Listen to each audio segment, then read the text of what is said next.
Olá, queridos, a paz do Senhor Jesus. Está iniciando o seu programa Fonte de Fé, aqui na Rede Brasil de Comunicação, e em nome do nosso pastor presidente queremos agradecer pela sua audiência, pela sua participação, pela sua interação. Dizer de que você pode também estar sendo um canal de bênção para outras vidas. Você pode estar copiando sempre o link de toda a programação da Rede Brasil e encaminhando para os seus familiares, para os seus amigos, para que outros possam ser também abençoados e contemplados pela mensagem da Palavra de Deus. E, como sempre, temos tido o cuidado e o direcionamento para que neste programa sempre estejamos crescendo no conhecimento da Palavra de Deus também.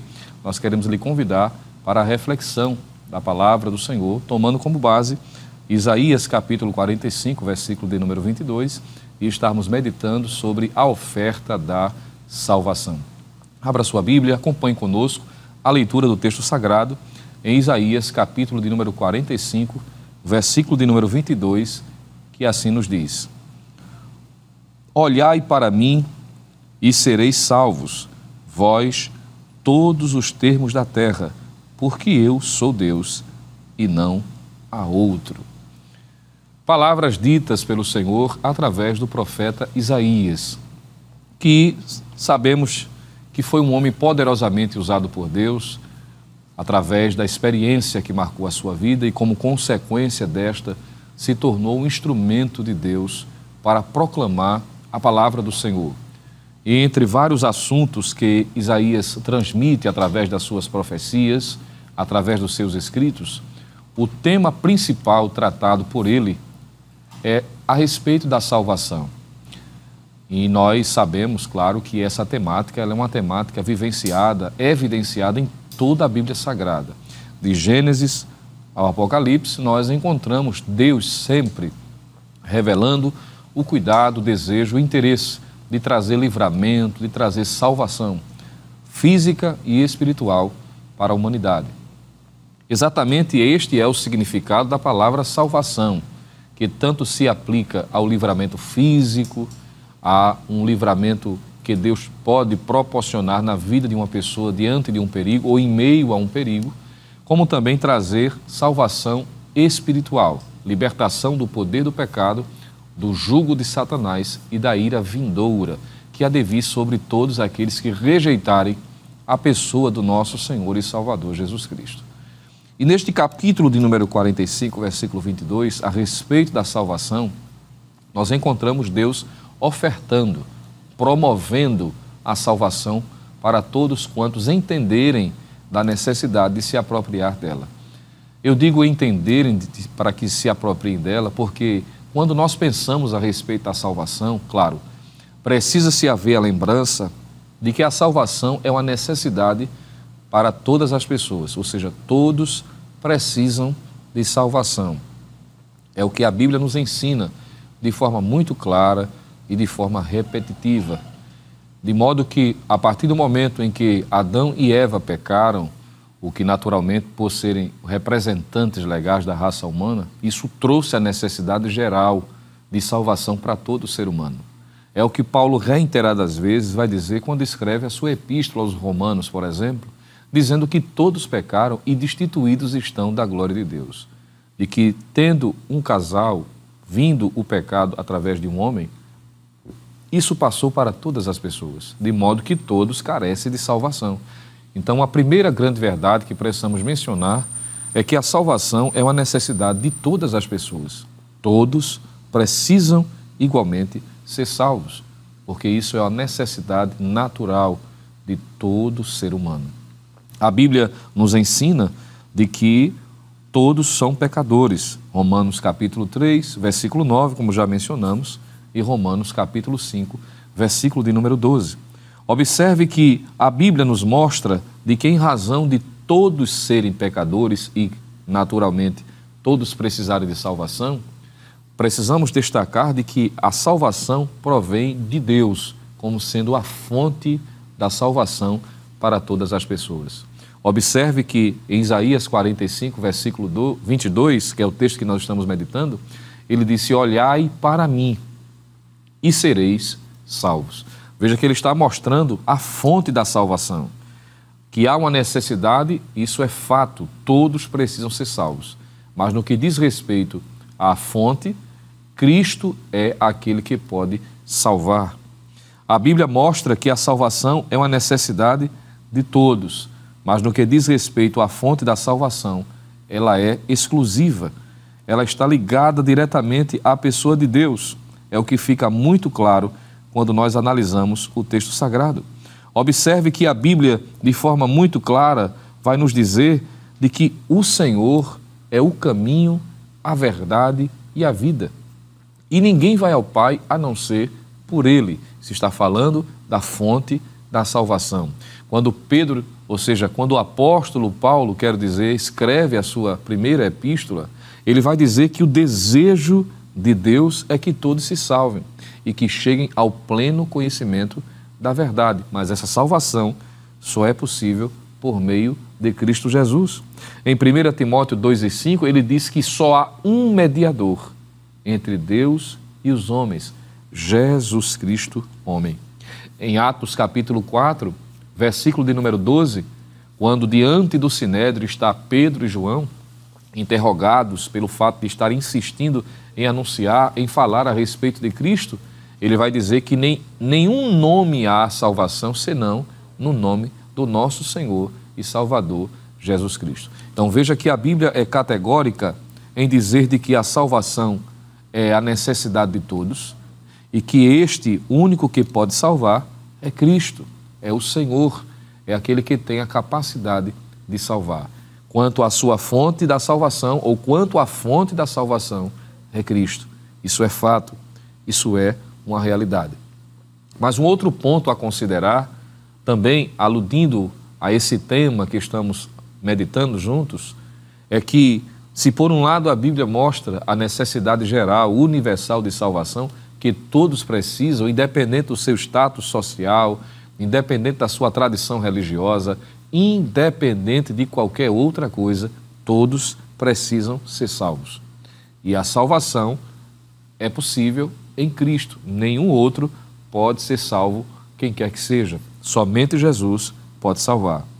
Mas observe que o texto de Isaías, capítulo de número 45, versículo de número 22, ele mostra o meio para que as pessoas sejam salvas. Ele diz: olhai para mim. Ele está mostrando a forma, a condição, além de mostrar a fonte, que ele está dizendo para mim, ou seja, Deus é a fonte da salvação, Jesus é a fonte da salvação, ele está também mencionando o meio. No plano salvífico, é bom que se entenda, Deus estabeleceu pela sua soberania que o homem precisa corresponder positivamente ao chamado da salvação. O Senhor não salva obrigatoriamente quem quer que seja, de forma coercitiva, contra a vontade da pessoa. Por isso que ele trabalha por meio do convencimento. Lembre-se que Jesus disse que quem convence o homem do pecado, da justiça e do juízo é o Espírito Santo. Ele convence o homem do pecado, da justiça e do juízo. Observe que se ele convence, ele está contra-argumentando, ele não está passando por cima da vontade, violando a capacidade do homem escolher positivamente ou de forma negativa. De modo que o texto é claro em dizer de que há uma necessidade de uma atitude para que possa se receber a salvação. A expressão olhar está ligado à ideia de se virar, de voltar-se em direção a alguém ou a alguma coisa. Isso aponta para a ação do que os estudiosos da Bíblia chamam de sinergismo. É a parceria, é a ação, é a atitude correspondente à ação inicial de Deus. Deus é quem traz a salvação, Ele é a fonte, é Deus que envia o seu Filho, é Deus que reconcilia, mas o homem precisa receber por meio da fé. E isso não é obra, isso é simplesmente reagir positivamente. Quanto à fonte da salvação, isso, é claro, é Deus. Mas no que diz respeito à atitude que precisa ser tomada, isso se aplica ao homem. Veja que em Efésios capítulo 2, versículo de número 8, está escrito assim: porque pela graça sois salvos, por meio da fé, mas isso não vem de vós, é dom de Deus. Veja que, por meio da fé, quando o homem aceita, crê, acredita, a salvação ela é aplicada na vida do ser humano. A propósito, a atitude de se voltar para Deus, de buscar ao Senhor, de que positivamente agir de acordo com a sua misericórdia, foi a atitude pela qual foi possível a restauração daquele chamado de o filho pródigo. Você lembra disto? Observe que o pai esperou pacientemente o retorno do filho, mas este precisou cair em si, como diz a Bíblia. Precisou dizer, levantar-me-ei e irei ter com meu pai. Veja que o pai não o tirou coercitivamente daquela condição. Antes, o texto diz que o filho precisou reconhecer, precisou ir ao encontro do Senhor, precisou tomar a atitude necessária para que a restauração fosse possível. Observe, portanto, de que há necessidade de se olhar para Deus, para o Senhor. A propósito, a atitude de não permanecer olhando para o Senhor Jesus foi o que fez Pedro afundar diante daquela situação vivenciada, conforme está relatado em Mateus, capítulo 14, em especial no versículo de número 30, quando o apóstolo, perto de se afogar, em razão de não ter continuado olhando para o Senhor. A Bíblia diz que ele observou na força do vento enquanto caminhava por cima das águas, desfrutando de um grande milagre da parte do Senhor, mas em razão da sua atitude precipitada de tirar os seus olhos da pessoa de Cristo, veio aquela dificuldade. E se não fosse a misericórdia ou o grito de socorro, não é, em Pedro pedir a misericórdia de Deus e o Senhor Jesus agir graciosamente para restaurá-lo, ele seria, naquele momento, sua vida teria findado, ele estaria morrendo afogado e a sua história findado ali. Mas a Bíblia diz em Hebreus, capítulo de número 12, versículo de número 2, olhando para Jesus, o autor da nossa fé, o autor e consumador da nossa fé. O segredo é olhar para Deus, o segredo é olhar para Jesus. Ele disse, olhai para mim e sereis salvos. Essa mensagem é confortante e nos faz refletir a respeito, me permita abrir um parêntese, que há pessoas que no lugar de estar olhando para Jesus, está olhando para outras coisas, está olhando para quem não é capaz ou quem não tem a condição necessária para trazer libertação, salvação, força para continuar. Tem muita gente olhando, dispersando o seu olhar para aquilo que não pode trazer benefício espiritual. Quantos estão vivendo uma vida apática, distante da presença do Senhor? Porque no olhar de focar em Cristo, estão olhando para as dificuldades, estão olhando para as lutas, mas por meio desta reflexão, o Espírito Santo de Deus está nos advertindo, está nos vacinando, nos dando a lembrança necessária à luz do texto, para que sempre estejamos olhando para o Senhor. Olhando para Ele, venceremos. Olhando para Ele, superaremos todas as dificuldades. Olhando para o Senhor, diz a Bíblia. Ele disse, olhai para mim e sereis salvos. Observe que, seguindo a reflexão dentro desta realidade, podemos perceber uma outra verdade que o texto nos apresenta. É que o alvo desta salvação é descrita no próprio texto, quando o profeta usado por Deus, transmitindo a mensagem do Senhor, ele disse assim, olhai para mim e sereis salvos, vós todos os termos da terra. Eu acho esta expressão digna de nota, visto que a Bíblia está mostrando que quanto à sua fonte, a salvação é exclusiva em Deus, em Cristo Jesus. Ninguém pode ser salvo a não ser por meio de Cristo. É algo exclusivo. Mas no que diz respeito a quem esta salvação é ofertada, quanto ao alvo, quanto à extensão a quem é direcionada esta salvação, o texto é claro em dizer, vós todos os termos da terra. Isso significa dizer que todos igualmente têm a oportunidade dada por Deus de receber a salvação, de ser salvo. Veja que aqui não há uma predileção, um exclusivismo a quem esta mensagem é direcionada, como se a mensagem de salvação fosse direcionada a A em detrimento de B. Não. A Bíblia diz, vós todos os termos da terra. E quando nós analisamos os textos sagrados, em que fica claro a extensão, o alvo, o alcance desta salvação, ora, quem não lembra as palavras ditas pelo Senhor Jesus, em Mateus capítulo 11, versículo de número 28.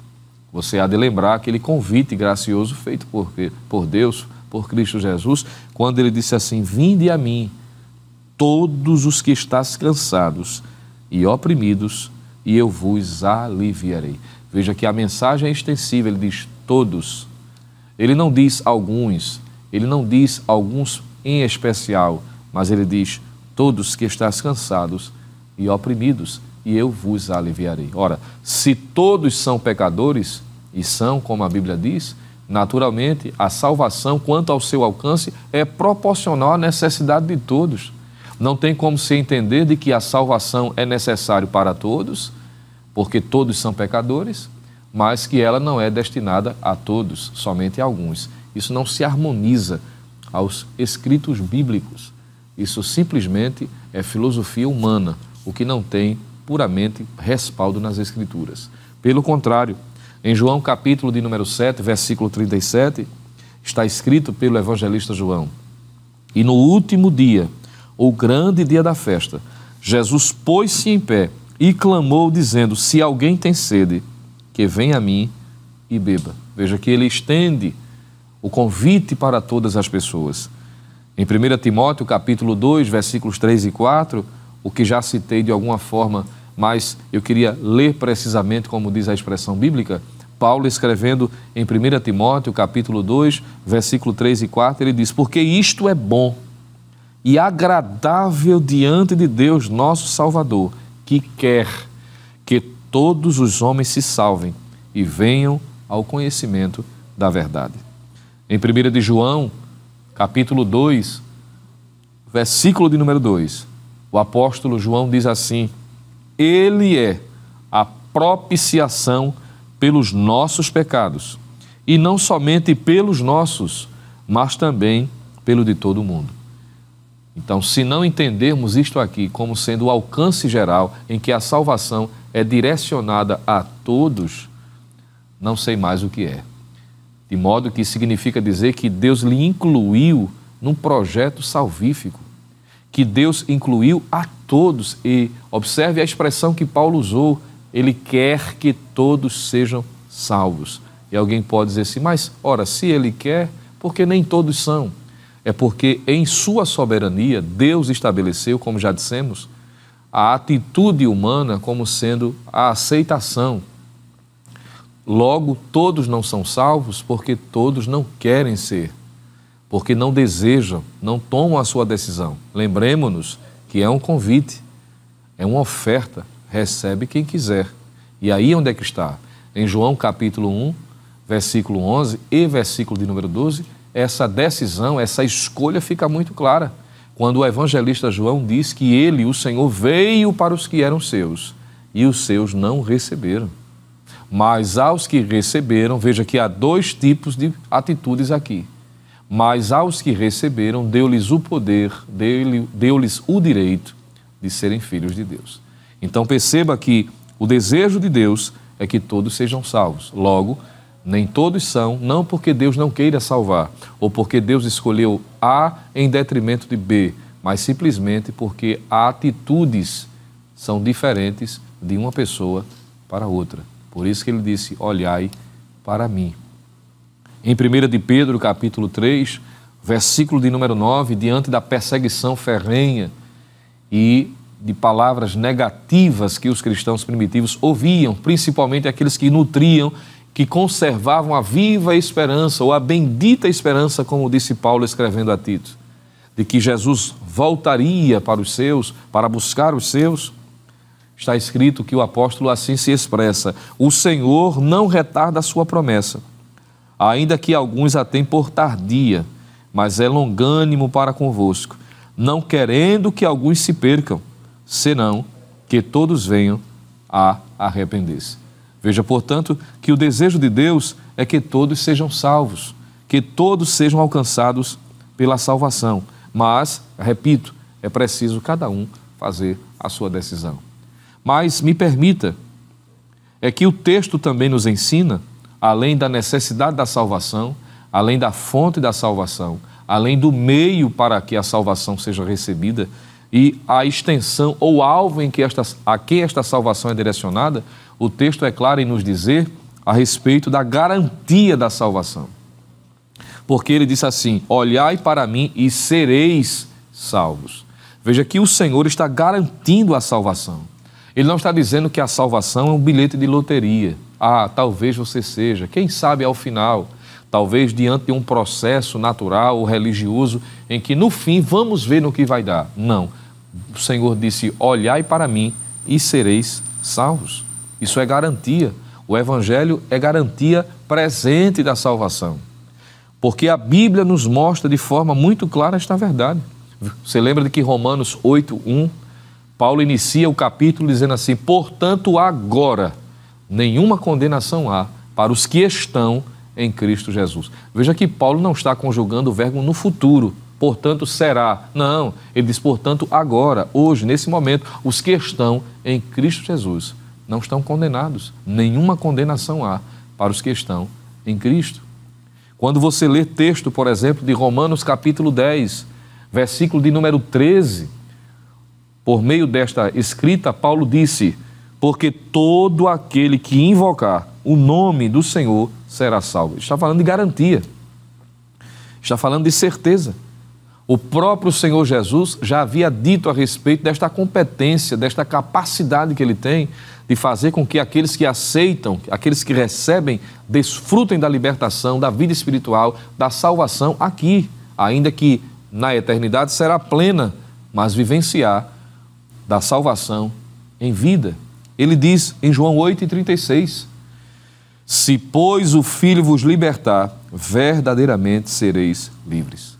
E por que não lembrar daquela ocasião em que em Lucas 23, aqueles dois ladrões, um à direita e outro à esquerda de Jesus, a Bíblia diz que ao que estava do seu lado direito, reconheceu, dizendo para ele: lembra-te de mim quando entrares no teu reino. E qual foi a resposta que Jesus disse? Ah, infelizmente não tem como lhe incluir, não tem como você ser salvo, você não tem como ter a convicção e a certeza, posso lhe garantir nada. Não foi isso que Jesus disse. Ele disse: hoje estarás comigo no paraíso. Veja que a garantia, a certeza, a convicção fica clara no texto, de modo que é possível sim receber a salvação em Cristo Jesus, desfrutar das bênçãos da comunhão advindas, como diz o escritor aos Hebreus, as bênçãos decorrentes da salvação. Isso significa dizer de que você pode ser salvo hoje, você pode ser salvo agora, você pode ter esta convicção, esta certeza. A partir do momento que o homem confessa a Cristo como Senhor e Salvador, a Bíblia diz que ele é selado pelo Espírito. A presença do Espírito Santo é o penhor da nossa redenção. E Paulo, escrevendo também em Romanos, capítulo 8, versículo de número 16, ele diz que o Espírito Santo testifica com o nosso Espírito que somos filhos de Deus. E se há a necessidade de você entregar a sua vida, faça isto agora, crendo de que o Senhor é poderoso para salvar. Vamos orar nesse momento, em nome de Jesus. Querido Deus, Pai eterno, nós te louvamos por tua graça, pelo teu cuidado, por tua misericórdia, pela tua palavra, Senhor, pelas Escrituras sagradas, pela tua salvação em Cristo enviada para todos nós, em razão da necessidade igual que todos temos de sermos perdoados, de nos arrependermos, ó Deus, de termos a nossa vida transformada. Mas a tua graça, a tua bondade, a tua misericórdia, que tem alcançado a todos, que é possível com que todos sejam salvos. Digo possível, Senhor, não porque não haja competência em ti ou alguma limitação, mas porque precisam aqueles que ainda não fizeram para que façam a sua decisão. É por isso que nós oramos por eles neste momento, crendo que o Senhor é poderoso para transformar, para habitar na vida deles, mediante o arrependimento e a verdadeira conversão. Sustendo nas tuas mãos, É o que nós te pedimos, crendo no teu cuidado, em nome de Jesus. Amém. Glória a Deus. Estamos concluindo mais um Fonte de Fé, mas a programação da Rede Brasil se estende, sendo uma bênção de Deus para a sua vida. Mas lhe convidamos para participar do próximo programa Fonte de Fé, se Deus assim nos permitir. E que a graça do nosso Senhor e Salvador Jesus Cristo, o amor de Deus, o nosso eterno Pai, a comunhão e as divinas consolações do Santo Espírito permaneça sobre cada um de nós, agora e para sempre. Amém.